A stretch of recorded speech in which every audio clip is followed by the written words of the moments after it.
One welcome to study word classes. तो friends, आज हम लोग क्वेश्चन करने वाले हैं। ठीक है, ये जो है एसएसटी पेपर 2 के क्वेश्चन है। ये पीवाईक्यू क्वेश्चन है, सारे आपके प्रीवियस के ही क्वेश्चन है। तो इसको अच्छे से समझिएगा। डेली हम लोग जो है थ्योरी करते हैं, लेकिन जो है आज संडे है, इसलिए हम लोग क्या करने वाले हैं, पीवाईक्यू क्वेश्चन करने वाले हैं। ठीक है, तो ऐसे ये सारा प्रोसेस चलने वाला है। हम लोग जो है वीक में जो है संडे को पीवाईक्यू क्वेश्चन की प्रैक्टिस करेंगे। तो चलिए फिर आज की क्लास को स्टार्ट करते हैं। थ्योरी अगर आपने नहीं देखी हुई तो जा करके ज्वाइन कर लीजिएगा। चैप्टर जो है 9 कंप्लीट हो चुका है। ठीक है, चैप्टर जो है 9 कंप्लीट हो चुके हैं। तो प्लेलिस्ट बनाई हुई है, आपको सारे जो है क्लासेस मिल जाएंगी, तो जा करके ज्वाइन कर लीजिएगा। चैनल पे पहली बार आए हो तो प्लीज़ वीडियो को लाइक करके चैनल को भी सब्सक्राइब कर लीजिएगा, सो दैट आपको टीचिंग से रिलेटेड सारी अपडेट जो है वो टाइम से मिल जाती है।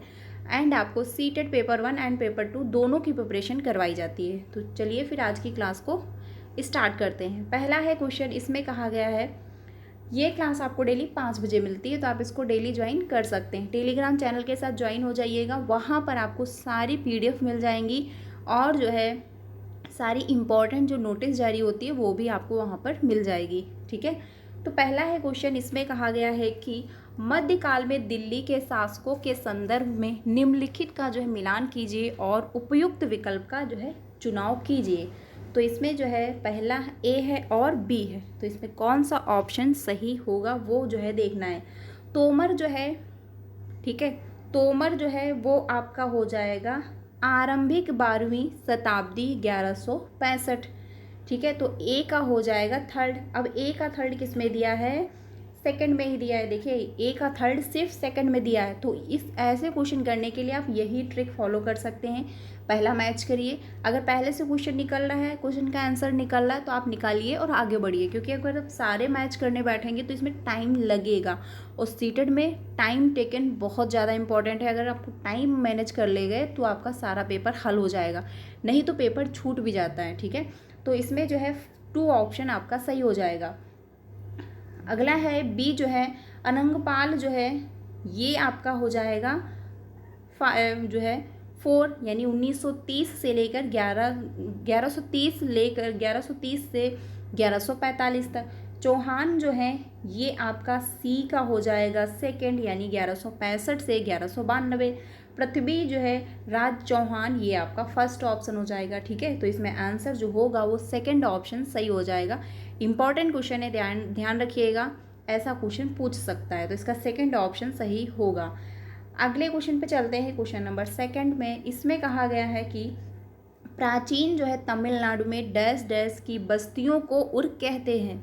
जो उर है वो किसको कहा जाता है तमिलनाडु में, ये जो है बताना है। तो पहला ऑप्शन है व्यापारियों को कहा जाता है, या फिर जो है कुलीनों को कहा जाता है, या फिर किसानों को कहा जाता है, या फिर शिल्पकारों को कहते हैं। तो ये हम लोगों ने थ्योरी में डिस्कस किया हुआ था कि जो है किसान होते हैं, खेतीहर होते हैं, जो खेती में काम करते हैं खेत में, उनको जो है तमिलनाडु में जो है खेतीहरों की बस्तियों को उर कहा जाता है। ठीक है, तो ये ध्यान रखना है, आंसर जो होगा वो आपका थर्ड ऑप्शन सही हो जाएगा। नेक्स्ट क्वेश्चन पे चलते हैं। व्यापारियों को नहीं कहेंगे, ना तो शिल्पकार को कहा जाता है, किसानों को कहा जाता है उर। ठीक है, ये ध्यान रखिएगा तमिलनाडु में। नेक्स्ट क्वेश्चन पे चलते हैं 3 पे। क्वेश्चन नंबर 3 है, ये जो है आपका मिलान है फिर से। इसमें जो है मुगल साम्राज्य के पतन के संदर्भ में निम्नलिखित का मिलान कीजिए, कि मुगल साम्राज्य का पतन कैसे हुआ था, ये जो है आपको मैच करना है। तो ए है फर्रुख सियार, मतलब जो है फर्रुख सियर जो है ये हो जाएंगे आपके 1713 से लेकर 1719 तक। ठीक है, तो ए का सेकंड हो जाएगा। अब ए का सेकंड किस में दिया है, सेकंड ये ऑप्शन में, सॉरी ए का जो सेकंड है वो आपका थर्ड ऑप्शन में दिया है, ये आप यहाँ पर देख सकते हैं ए का सेकंड। ठीक है, तो ये आपका जो है ऑप्शन सही हो जाएगा। अगर आप सारे मैच नहीं भी करना चाहते हैं तो भी कोई प्रॉब्लम नहीं है, अगर आपको एक पता है तो वहाँ से आपका आंसर निकल आएगा। आप जो है गोला फिल करें, आगे बढ़ जाएं। ठीक है, बाकी जो है इसमें बी है शाह जो है आलम द्वितीय, ये हो जाएंगे आपके 1762 से लेकर 1816 तक। अहमद शाह जो हैं ये हो जाएगा सी का 4, यानी कि 1748 से लेकर सन 1754 तक।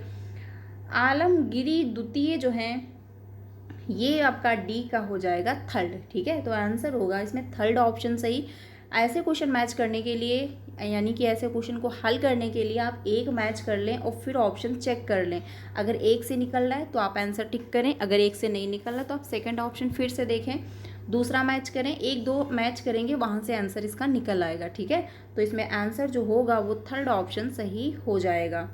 अगले क्वेश्चन पे चलते हैं 4 पे। क्वेश्चन नंबर 4 है कि उत्तराधिकार की जो है सहदायद प्रथा का अर्थ है, यानी कि सहदायाद जो है प्रथा का अर्थ क्या है, ये जो है बताना है क्वेश्चन नंबर 4 में। तो पहला है पसंदीदा पुत्र को अपने पिता की संपत्ति विरासत में मिलना, ये है, या फिर ज्येष्ठ पुत्र को अपने पिता की संपत्ति विरासत में मिलना यानी बड़े पुत्र को, या फिर सभी पुत्रों व पुत्रियों के बीच विरासत का विभाजन यानी कि जो प्रॉपर्टी है वो विभाजित हो जाती है, सभी को मिलती है, या फिर सभी पुत्रों के बीच विरासत का विभाजन। तो सभी पुत्रों के बीच जो है विरासत का विभाजन ही क्या कहलाता है, सहदायाद प्रथा कहलाता है। ठीक है, तो आंसर हो जाएगा 4 ऑप्शन आपका।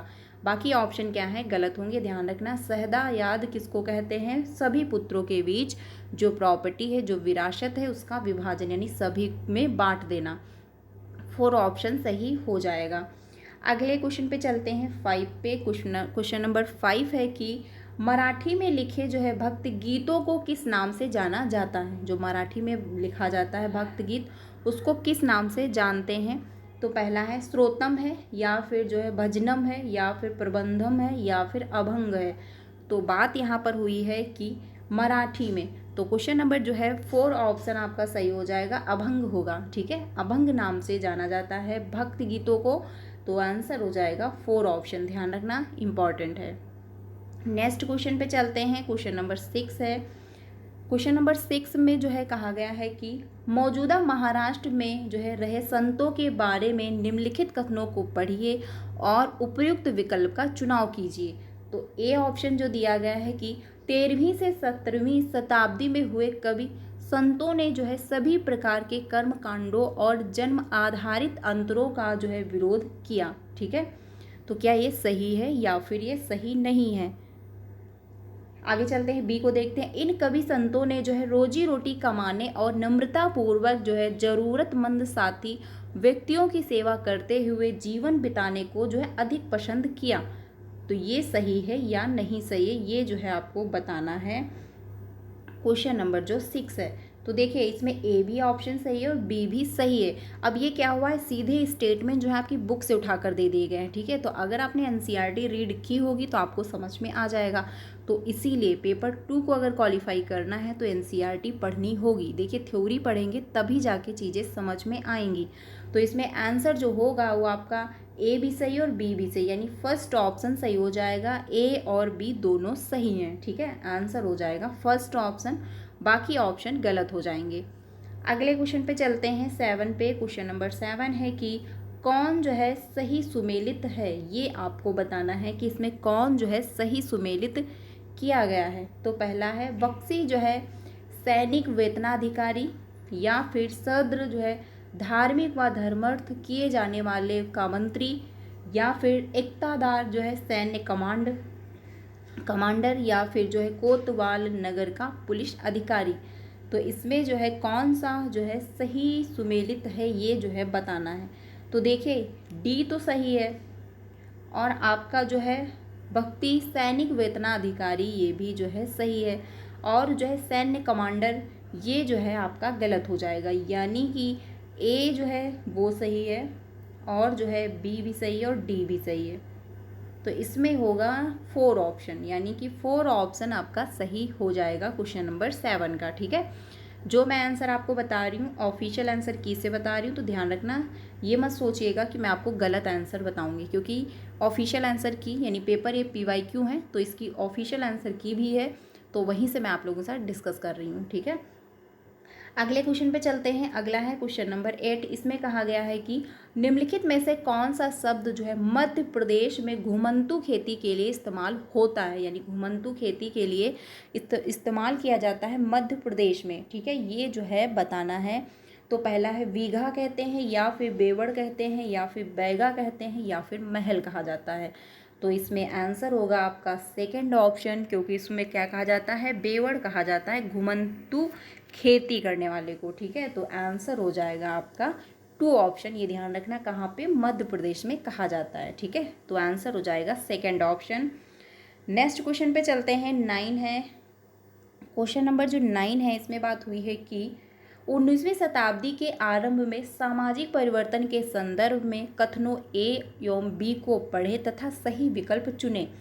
कथन ए दिया गया है कि 19वीं सदी के जो है शुरुआत से ही हमें सामाजिक रीति रिवाजों और मूल्य मान्यताओं से संबंधित बहस जो है, मुबाहिसे और चर्चाओं का स्वरूप बदलता दिखाई देता है। बिल्कुल सही बात है, क्योंकि जो ये बदलाव देखने को मिले हैं वो कहाँ से मिले, 19वीं सदी से प्रारंभ हो गए थे। ये बात तो बिल्कुल सही है। बी ऑप्शन देखते हैं। इसकी जो है एक अहम वजह यह थी कि संचार के नए तरीकों, जैसे कि जो है किताबें, अखबार, पत्रिकाएं और जो है पर्चे छपना जो है का विकास हो रहा था। यानी पत्रिकाएं, अखबार ये छपना स्टार्ट हो चुके थे। ये भी बात सही है, क्योंकि 19वीं सदी जब लगी थी तो वहाँ पर बदलाव देखने को मिलने लगे थे और किताबें, अखबार, पत्रिकाएं ये छपना स्टार्ट हो चुके थे। सबसे पहले कहाँ छपना स्टार्ट हुआ था, चीन में। ठीक है, ये भी ध्यान रखना। तो ए भी सही दिया गया है कथन और बी भी कथन सही है, यानी कि आंसर हो जाएगा आपका फर्स्ट ऑप्शन, यानी ए बी सही है और बी ए की सही व्याख्या भी कर पा रहा है। तो आंसर हो जाएगा ए ऑप्शन। ठीक है, क्वेश्चन नंबर 9 का ए ऑप्शन सही होगा, बाकी ऑप्शन जो हैं वो गलत हो जाएंगे। अगले क्वेश्चन पे चलते हैं। अगला है क्वेश्चन नंबर 10। इसमें बात हुई है कि कथनों कथन ए और आर को पढ़ें, सही उत्तर चुनें। तो पहला है कथन ए दिया गया है कि डॉक्टर बी.आर. अम्बेडकर ने बचपन में रोजमर्रा की जिंदगी में जातिगत पक्षपात झेला था। बिल्कुल सही बात है, क्योंकि क्या हुआ था, इन्होंने जातिगत जो है पक्षपात झेले थे। ठीक है, जो है जब इनका जन्म हुआ था बचपन में बहुत जो है जाति का भेदभाव किया जाता था। बात तो सही है। आर जो दिया गया है कि डॉक्टर बी.आर. अम्बेडकर के पिता एक सैनिक स्कूल में पढ़ाते थे। ठीक है, तो ये भी जो है सही है कि हाँ वो एक सैनिक स्कूल में वो जो है इनके पिताजी पढ़ाया करते थे डॉक्टर बी.आर. अम्बेडकर जी के। ठीक है, तो ए भी सही है और आर भी सही है, लेकिन क्या हुआ, ये दोनों एक दूसरे के लिए सही नहीं, क्योंकि यहाँ पर हो रही है जाति पक्षपात की बात और यहाँ पर बात हो रही है कि उनके पिताजी जो है यहाँ पर पढ़ाते थे। अगर यहाँ पर भी जाति के बारे में ही बात होती तो ये क्या है, दोनों एक्सप्लेनेशन जो मतलब व्याख्याएं हैं वो सही हो जाती। ठीक है, तो यहाँ पर आंसर जो होगा आपकी ऑफिशियल आंसर की में जो दिया गया है वो सेकंड ऑप्शन है कि ए और आर दोनों सही हैं, लेकिन आर एक सही व्याख्या नहीं कर रहा है। ठीक है, ए, तो आंसर हो जाएगा आपका सेकंड ऑप्शन। देखिए, ऐसे क्वेश्चन करने के लिए बहुत ज़्यादा जो है ध्यान रखना होता है, क्योंकि क्या है, थोड़ा सा भी अगर आपने मिस्टेक किया तो आंसर गलत हो सकता है। तो इसलिए ऐसे क्वेश्चन को करने के लिए बहुत अच्छे से ध्यान से क्वेश्चन को पढ़ना है। तो आंसर जो होगा वो सेकंड ऑप्शन आपका सही हो जाएगा। नेक्स्ट क्वेश्चन पे चलते हैं 11 पे। क्वेश्चन नंबर 11 है कि निम्नलिखित कथनों ए और आर को पढ़िए और उपयुक्त विकल्प का जो है चयन कीजिए। कथन ए जो दिया गया है क्वेश्चन नंबर जो है आपका 11, इसमें कहा गया है कि ईवी जो है रामास्वामी ने भूतपूर्व जो है मद्रास प्रेसिडेंसी में सभी ने जो है स्वाभिमान आंदोलन शुरू किया। बिल्कुल सही बात है, क्योंकि क्या है, पूर्व जो है मद्रास में इन्होंने जो है स्वाभिमान आंदोलन की शुरुआत की थी। सही है। रीजन जो दिया गया यानी तर्क जो दिया गया है, कारण जो दिया गया है, उन्होंने ऐसा जो है लोगों को समाज में जातिगत भेदभाव के खिलाफ संघर्ष कराने के लिए किया। ये भी बात जो है सही है। किस लिए किया गया था कि जो समाज में जातिगत भेदभाव बने हुए हैं उनके खिलाफ जो है लोग संघर्ष करें, जातिगत भेदभाव जो है समाप्त हो। तो ये बात भी सही है। तो आंसर जो होगा वो दोनों सही है, यानी तो ए ऑप्शन हो जाएगा कि ए आर दोनों सही है और आर ए की सही व्याख्या भी कर पा रहा है। ठीक है, तो आंसर जो होगा वो ए ऑप्शन सही हो जाएगा। ये नहीं होगा आपका, सेकंड भी नहीं होगा, वो थर्ड भी नहीं होगा, फोर्थ भी नहीं होगा, फर्स्ट ऑप्शन सही हो जाएगा। 12 पे चलते हैं कि 12 में कहा गया है कि किसने जो है जिन्ना के 2 राष्ट्र सिद्धांत का विरोध किया। ठीक है, तो जिन्ना के 2 राष्ट्र सिद्धांत का विरोध जो है वो किसने किया है, ये जो है बताना है। तो पहला है सरदार वल्लभ भाई पटेल ने किया, या फिर जो है खान अब्दुल गफ्फर खान ने किया, या फिर वीर सावरकर ने किया। देख, इस जो 3 बजे क्लास होती है उसमें हम लोगों ने जीन प्याजे के इंपॉर्टेंट क्वेश्चन डिस्कस किए हैं। ये क्लास आपको 3 बजे मिलती है, ठीक है, तो उसको ज्वाइन कर लीजिएगा। पेपर 1 हो या फिर आपका पेपर 2 हो, बहुत इंपॉर्टेंट क्वेश्चन मैंने डिस्कस किए हुए हैं जो काफ़ी बार रिपीट हुए हैं, ठीक है, तो उसको आप लोग ज्वाइन कर लीजिएगा। कल भी मैंने करवाया था जीन प्याजे से रिलेटेड क्वेश्चन, आज भी आपको 3 बजे की क्लास में क्लास मिल गई होगी।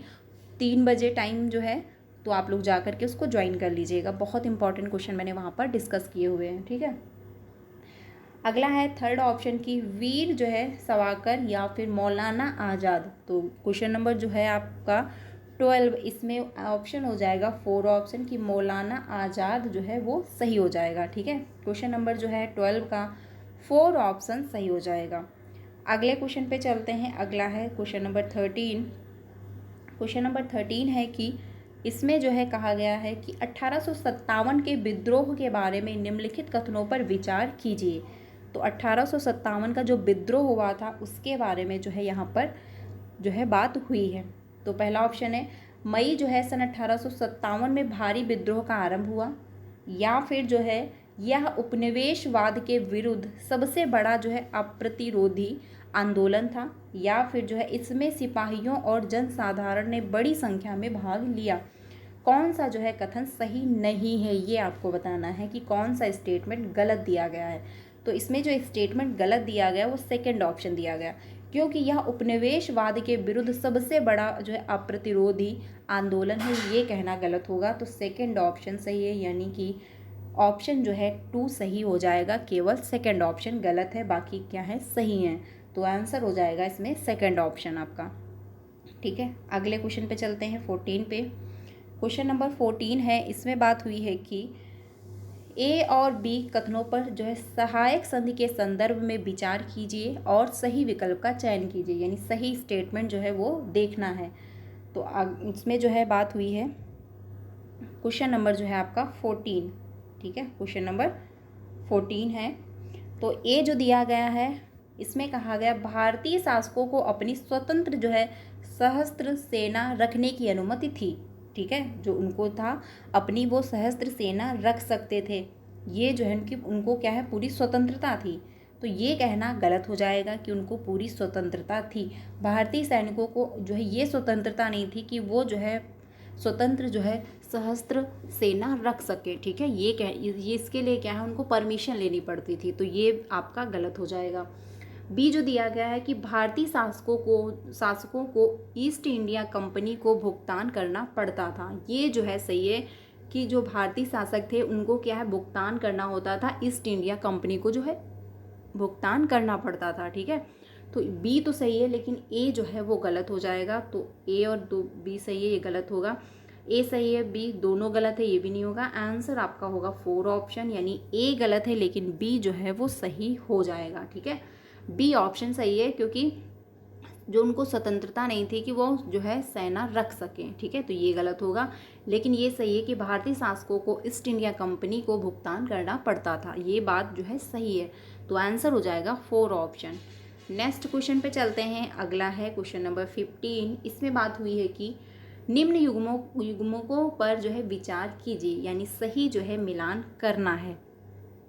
अब जो है ज्योग्राफी के क्वेश्चन स्टार्ट हो गए, क्योंकि हिस्ट्री के 15 नंबर आते हैं और जो है 15 नंबर ज्योग्राफी से आते हैं। 10 क्वेश्चन पूछे जाते हैं पॉलिटी से, जो है 40 नंबर का कंटेंट पूछा जाता है पेपर 2 में।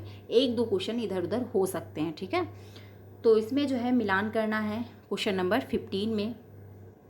तो बात यहाँ पर हुई है कि उपयुक्त में से किसमें जो है सही सुमेलित है, इसमें जो है कौन सा सही सुमेलित हुआ है ये बताना है। तो यूरेनस जो है ये 17 घंटे जो है 14 मिनट घूमता है, या फिर जो है अपने अक्ष पर घूर्णन करते हैं, या फिर नेपचून जो है 16 घंटे जो है 7 मिनट, या फिर शनि जो है 25 घंटे 40 मिनट, या फिर मंगल जो है 9 घंटे 36 मिनट, यानी कि 56 मिनट करते हैं। तो इसमें जो है सही है सिर्फ 2, यानी केवल 2 ही इसमें ऑप्शन सही दिए गए हैं, बाकी जो है गलत है। यानी कि जो है यूरेनस जो है 17 घंटे जो है या 14 मिनट घूमता है, या फिर जो है नेपचून जो है 16 घंटे 7 मिनट घूमता है। तो इसमें जो है मैच जब आप करेंगे, इसमें जब मैचिंग करेंगे तो इसमें सिर्फ केवल 2 ही सही हैं, बाकी क्या है गलत है, क्योंकि सही सुमेलित कौन सा है ये आपको बताना था। तो केवल 2 ही जो है सही दिए गए हैं। ठीक है, तो आंसर हो जाएगा 2 ऑप्शन। अगले क्वेश्चन पे चलते हैं 16 पे। अगला है क्वेश्चन नंबर 16। इसमें बात हुई है कि अंतर्राष्ट्रीय तिथि रेखा के बारे में निम्न में से कौन सा कथन सही दिया गया है। अंतररेखा तिथि के बारे में बात हो रही है। तो पहला है, अंतर्राष्ट्रीय तिथि रेखा एक सीधी रेखा है जो उत्तरी ध्रुव को दक्षिणी ध्रुव से जोड़ती है, या फिर जो है अंतर्राष्ट्रीय तिथि रेखा केवल जो है जलीय भागों से होकर गुजरती है। तो ये जो बात है, अंतर्राष्ट्रीय तिथि रेखा एक सीधी रेखा है जो उत्तरी और दक्षिणी ध्रुव को जोड़ती है, ये कहना गलत हो जाएगा, क्योंकि बात हुई कौन सा कथन सही है। बाकी जो है अंतर्राष्ट्रीय तिथि रेखा जलीय व स्थलीय दोनों भागों से होकर गुजरती है, तो ये भी कहना गलत होगा। अंतर्राष्ट्रीय तिथि रेखा जो है लगभग 0 अंश देशांतर का अनुसरण करती है, तो ये भी कहना गलत होगा। देखिए ये जो है पृथ्वी है, अब जो ये रेखाएं होती हैं ये आपकी होती हैं देशांतर, ये होती हैं आपकी अक्षांश रेखाएं, तो इसमें जो है ये कहना गलत हो जाएगा। आंसर आपका सेकंड होगा कि अंतर्राष्ट्रीय तिथि रेखा केवल जलीय भागों से होकर गुजर रही होती हैं। ठीक है, क्योंकि यहाँ पर जल पाया जाता है और अंतर्राष्ट्रीय तिथि रेखा ऐसी ही होती है, अक्षांश की तरफ से ही गुजरती है, तो इसलिए क्या है केवल जलीय भागों पर ही ये पाई जाती है। तो आंसर जो होगा वो सेकंड ऑप्शन सही हो जाएगा। देखिए आपके ऑफिशियल आंसर की में सेकंड ही ऑप्शन गिवन है। ठीक है, तो सेकंड ऑप्शन सही हो जाएगा। नेक्स्ट क्वेश्चन पे चलते हैं। अगला है क्वेश्चन नंबर 17। इसमें बात हुई है कि निम्नलिखित कथनों ए और आर को पढ़िए तथा उपयुक्त विकल्प का चयन कीजिए। तो ए जो दिया गया है क्वेश्चन नंबर 17 में कि अपने स्थान से ध्रुव तारे का जो है कोण मापकर आप अपने स्थान का अक्षांश जो है जान सकते हैं, तो बिल्कुल सही बात है कि आप अक्षांश जान सकते हैं। तर्क जो दिया गया है कि विषुवत वृत्त से दोनों तरफ जो है ध्रुवों के बीच की दूरी पृथ्वी के चारों ओर के वृत्त का 1/4 है, तो ये भी जो है सही है। लेकिन क्या है, ये दोनों एक दूसरे के लिए सही नहीं है, क्योंकि यहाँ पर बात जो हुई है ध्रुव तारे के बारे में बात हो रही है और यहाँ पर हो रही है विषुवत वृत्त के बारे में। ठीक है, तो इसलिए क्या है ये दोनों बातें अलग अलग दी गई, बट हाँ दोनों बातें सही हैं, ये बात बिल्कुल सही है। तो आंसर हो जाएगा सेकंड ऑप्शन कि क्या है ए और आर दोनों सही हैं और आर ए की सही व्याख्या नहीं कर पा रहा है। ठीक है, आंसर हो जाएगा सेकंड ऑप्शन सही हो जाएगा। नेक्स्ट क्वेश्चन पे चलते हैं। अगला है क्वेश्चन नंबर 18। इसमें कहा गया है कि जब हम एक भारतीय शहर से जापान की राजधानी जो है टोक्यो की यात्रा करते हैं तब हम कितने घंटे जो है अर्जित करेंगे या फिर गंवाएंगे। ये जो है आपको बताना है कि जब आप यात्रा करेंगे तो आप कितने घंटे जो है अर्जित करेंगे या फिर जो है गंवा देंगे, ये जो है बताना था। तो लगभग जो है 4 घंटे अर्जित होंगे या फिर लगभग 4 घंटे गंवाएंगे या फिर जो है लगभग 12 घंटे गंवा देंगे या फिर जो है लगभग 8 घंटे गंवाएंगे। तो इसमें आंसर जो होगा क्वेश्चन नंबर 18 का 2 ऑप्शन सही हो जाएगा, यानी लगभग जो है 4 घंटे आप गंवाएंगे। ठीक है, ये ध्यान रखना, आंसर हो जाएगा 2 ऑप्शन सही हो जाएगा। ठीक है, क्वेश्चन नंबर 18 का, क्योंकि आपको क्या है अर्जित नहीं होगा, आप गंवाएंगे 4 घंटे, तो आंसर हो जाएगा जो है 2 ऑप्शन। जापान की राजधानी कौन सी है, टोक्यो है। ठीक है, ये ध्यान रखिएगा। अगले क्वेश्चन पे चलते हैं। अगला है क्वेश्चन नंबर 19। इसमें बात हुई है कि महासागरी जो है परपटी की मुख्य खनिज है, महासागरी जो परपटी है उसका मुख्य खनिज क्या है, ये जो है बताना है। तो एक केवल मैग्नीशियम है या फिर एल्यूमिना है या फिर सिलिका है या फिर निकिल है। तो इसमें देखिए जो मैग्नीशियम है ये बात सही है और आपका सिलिका ये जो है परपटी की मुख्य खनिज हैं, तो आंसर हो जाएगा थर्ड ऑप्शन, यानी ए और सी सही है। निकिल जो है ये नहीं होगा, एल्यूमिना ये भी नहीं होगा, इसमें जो है सिलिका सही है और मैग्नीशियम सही है, तो आंसर हो जाएगा जो थर्ड ऑप्शन सही हो जाएगा। महासागरी परपटी के मुख्य खनिज जो हैं वो ऑप्शन नंबर थर्ड सही हो जाएगा। अगले क्वेश्चन पे चलते हैं। अगला है क्वेश्चन नंबर 20। इसमें बात हुई है कि एक व्यक्ति ने किसी क्षेत्र का जो है दौरा किया और वहाँ से जो है उसे बांज बीज के पेड़ तथा फ्रिजेट जो है मोनाल पक्षी मिले। उसने जो है निम्न में से किस वनस्पति क्षेत्र का दौरा किया होगा, यानी कि उसको ये सारी चीज़ें मिली तो उसने कौन से वनस्पति क्षेत्र का दौरा किया है, ये बताना है। उष्णकटिबंधीय सदाबहार वन का किया है या फिर देखिए उष्णकटिबंधीय सदाबहार वन कहाँ पाए जाते हैं, ये आपके यहाँ पर मिलते हैं बीच जो है, क्योंकि यहाँ पर क्या है, रीजन ये है कि सूर्य की जो किरणें होती वो बराबर पड़ रही होती और यहीं पर अधिक वर्षा होती और अधिक टेम्परेचर भी रहता है, तो यहाँ पर जो है सदाबहार वन पाए जाते हैं। ठीक है, शीतोष्ण पर्वतीय वन है या फिर शंकुधारी वन है या फिर भूमध्य सागरीय वन है। यहाँ पर उत्तरी गोलार्ध, यहाँ पर दक्षिणी गोलार्ध, यानी उत्तरी ध्रुव और दक्षिणी ध्रुव होता है, जहाँ पर 6 महीने की रात और 6 महीने का दिन होता है। ठीक है, यानी 6 महीने गर्मी पड़ेगी या तो यहाँ पर 6 महीने ठंडी होगी, और 6 महीने अगर उत्तरी ध्रुव में ठंडी पड़ रही है तो दक्षिणी ध्रुव में 6 महीने गर्मी होती है। ठीक है, यानी 6 महीने का प्रोसेस चल रहा होता है।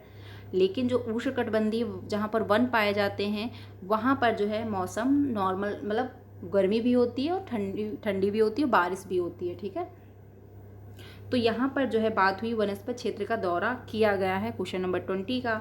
तो आंसर हो जाएगा कि शीतोष्ण पर्णपाती वन होगा। आंसर हो जाएगा सेकंड ऑप्शन सही हो जाएगा, क्योंकि मोनाली पक्षी मिले उसको तो कहाँ पर मिलेंगे, शीतोष्ण पर्णपाती वन में मिलेंगे। तो आंसर हो जाएगा सेकंड ऑप्शन। उष्णकटिबंधीय सदाबहार जो है वन होते हैं उसमें हमेशा जो है आपको पेड़ पौधे वगैरह मिलते रहते हैं। तो आंसर हो जाएगा आपका सेकंड ऑप्शन। ठीक है, तो फ्रेंड्स आज के लिए इतना ही रखते हैं। कल हम लोग जो है यानी कि अगले संडे को 21 से स्टार्ट करेंगे। आपको जो है PYQ क्लास संडे को मिलती है, तो डेली ज्वाइन हो जाइएगा। बाकी चैप्टर वाइज क्लासेस डेली चलती हैं। वीक में हम लोग संडे में क्या करते हैं, PYQ क्वेश्चन डिस्कस कर रहे हैं। तो आज के लिए इतना ही रखते हैं। अगले संडे को हम लोग 21 से स्टार्ट करेंगे, तो ज्वाइन हो जाइएगा। ये काफ़ी सेट इंपॉर्टेंट था, आपको थोड़ा क्वेश्चन लग रहे होंगे कि कैसे पूछे जा रहे हैं। काफ़ी इंपॉर्टेंट सेट है, काफ़ी बार रिपीट क्वेश्चन हुए हैं, तो इसलिए मैंने सोचा सबसे पहले यही डिस्कस किए जाएँ। ठीक है, तो क्लास कैसी लगी कमेंट में बताइएगा। कोई भी डाउट है तो आप लोग पूछ लीजिएगा। बाकी क्लासेस ज़्यादा से ज़्यादा अपने फ्रेंड को शेयर कर दीजिएगा, क्योंकि जो है क्लासेस स्टार्ट हो चुकी हैं। तो आप लोग डेली मेरे साथ 3 बजे और 5 बजे ज्वाइन हो सकते हैं। तो वीडियो अच्छी लगी तो लाइक कर दीजिएगा एंड अपने सारे फ्रेंड को शेयर कर दीजिएगा। तो मिलते हैं नेक्स्ट क्लास में। टेलीग्राम चैनल के साथ ज्वाइन हो जाइएगा, वहाँ पर सारी आपको PDF मिल जाएंगी। तो मिलते हैं नेक्स्ट क्लास में। Thank you.